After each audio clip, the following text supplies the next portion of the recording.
Nous sommes toujours à Aulnay-sous-Bois, nous sommes centre du Berger.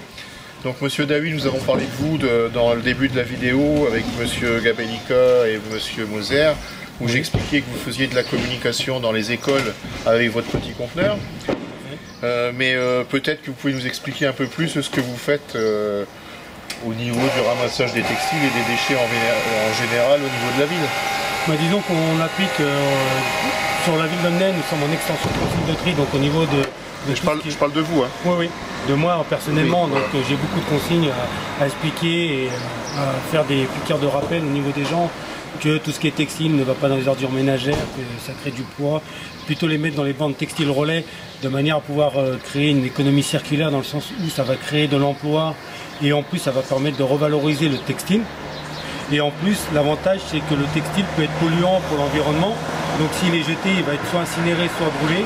Et ce qui va créer, entre guillemets, soit des particules fines ou la pollution dans l'air, ou soit la pollution au niveau de la terre. Donc nous, dans les écoles, on essaie de faire comprendre, prendre conscience aux enfants. C'est d'ailleurs pour ça qu'on a certaines écoles, une d'ailleurs a mis en place une bande textile directement dans l'école. Et donc ça a permis de sensibiliser les parents directement. Et les parents maintenant ramènent directement leur textile à l'école pour le mettre directement dans la bande textile. Donc le passage de la sensibilisation par les enfants est très important et permet justement de sensibiliser les parents derrière.